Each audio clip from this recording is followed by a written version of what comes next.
Bonjour à tous.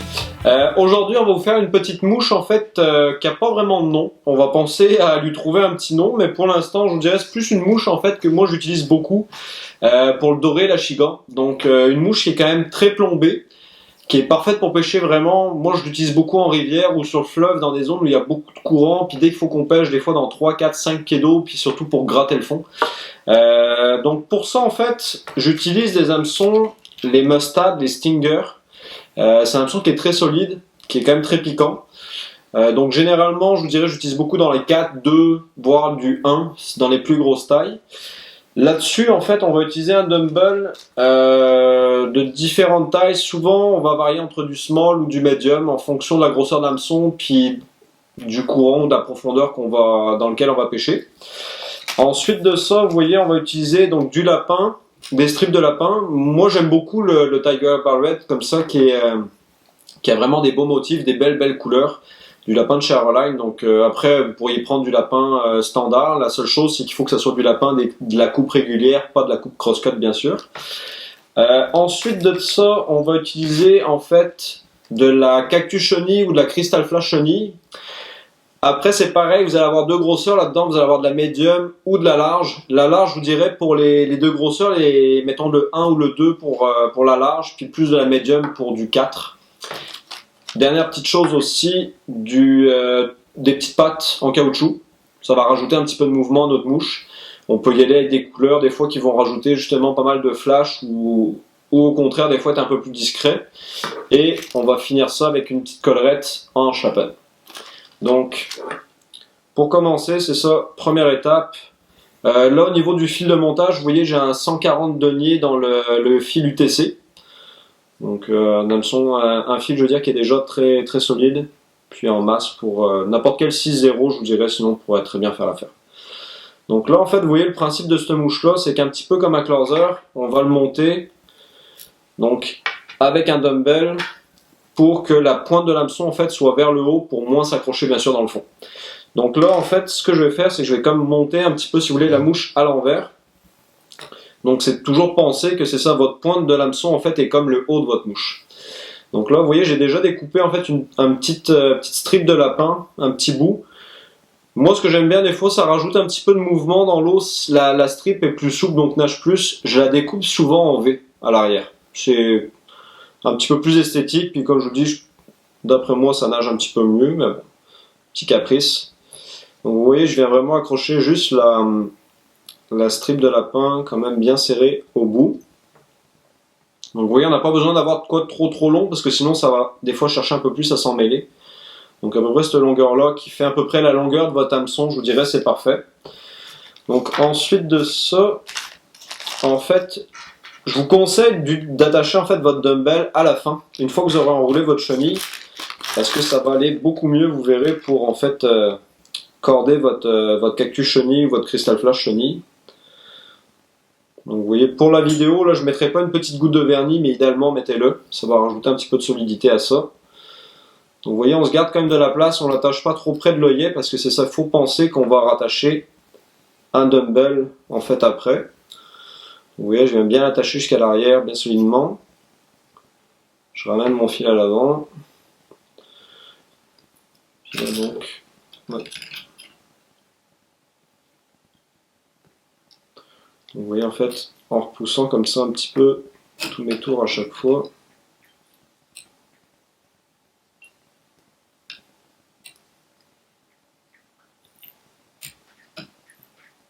On va avoir un corps qui est quand même assez épais. Donc si vous avez de la large puis que vous montez sur un hameçon un petit peu plus petit, ce que vous pouvez faire aussi après, c'est vraiment tailler votre chenille. Donc vous voyez, je ne vais pas aller plus loin que ça, parce que là, il va falloir encore que j'attache justement mon dumbbell. Vous voyez, je vais accrocher. Bon. On vient faire quand même pas mal de tours que ça soit solide.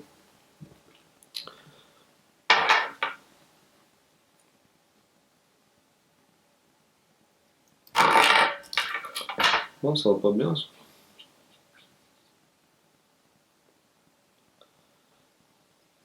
Ma chenille a pas bougé.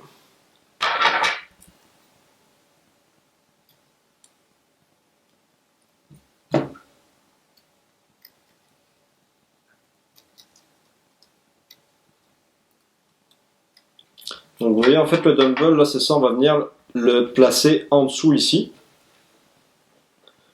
Donc là, je vais venir le placer comme ça, on va venir former en fait un petit 8 pour bien l'attacher. Donc là, il ne faut pas hésiter à faire quand même pas mal de tours de fil, je vous dirais, il faut que ça soit solide pour pas que ça bouge.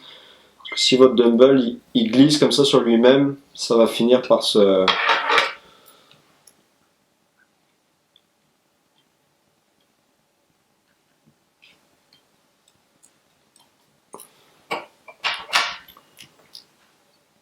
délousser puis être fragile.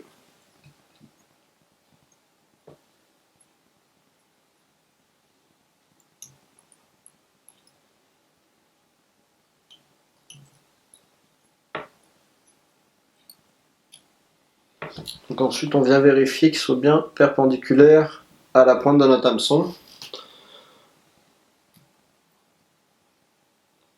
Oui, en faisant des petits tours en fait comme ça par-dessus mon dumbbell, je viens vraiment serrer mes tours de fil.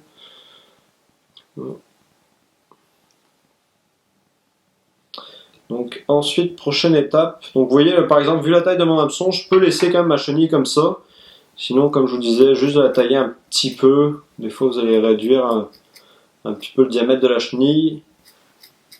Pensez que si vous avez un corps qui est très épais, ça ralentit pas mal la vitesse de descente de votre mouche. Donc des fois, de leur tailler un petit peu le corps comme ça, qu'il soit plus fin, ça rentre mieux dans l'eau, puis ça fait que votre mouche va quand même plonger plus vite.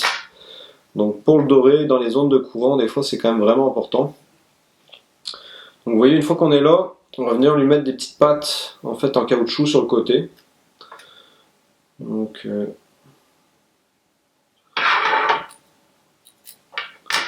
ce que je vais faire en fait, c'est vraiment, vous voyez, la pincer par le milieu. Je vais venir en fait l'accrocher avec mon tour de fil comme ça, puis après je vais venir quelques tours un petit peu en arrière pour les placer comme ça vraiment sur le côté. J'en prends une autre.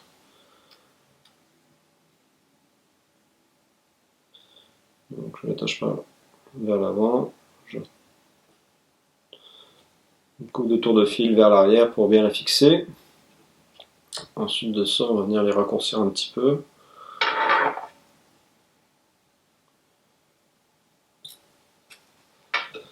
Puis, dernière petite chose qui va nous rester en fait à faire, c'est faire une petite collerette en schlaponne à l'avant.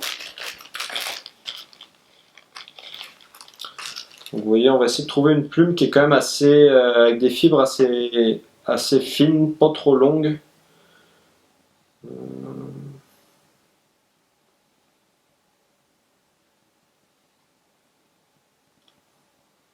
Comme ça, là.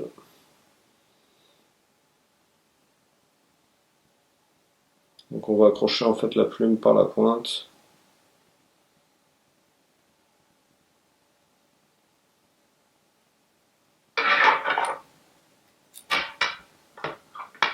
Donc c'est sûr que c'est pas une mouche qui est très très délicate, vous verrez à lancer, c'est quand même une mouche qui est assez lourde. Donc je vous recommande plus de l'utiliser minimum avec une numéro 6, voire même des fois une 7 ou une 8, honnêtement c'est pas mal plus simple à lancer. Puis c'est sûr qu'une soie qui est faite pour lancer des grosses mouches, ça va vous aider pas mal. Mais c'est quand vous voulez vraiment des fois en rivière avec des soies flottantes, aller chercher une certaine profondeur, ça vous prend quand même beaucoup de poids pour être capable d'aller descendre assez. Donc, en fait, on va venir faire une petite collerette.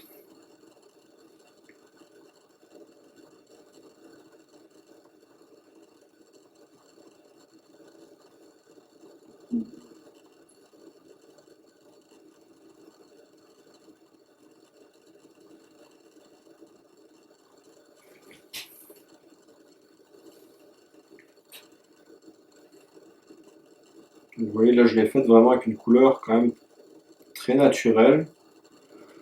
On pourrait des fois pareil, la collerette, souvent je vais faire des fois un petit peu plus orange ou chartreuse pour rajouter vraiment une couleur un peu plus vive.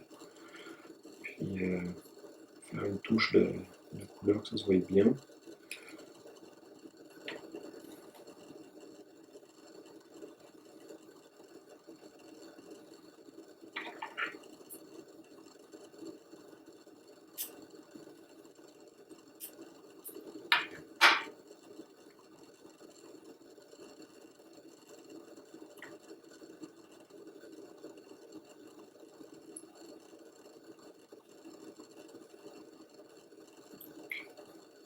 petit tour de finisseur de nœud.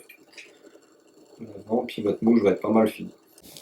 Donc vous voyez, c'est une mouche qui est quand même très très simple à monter, puis vraiment très efficace. Donc la seule chose, c'est que c'est juste un petit peu lourd à lancer vu le poids que vous avez.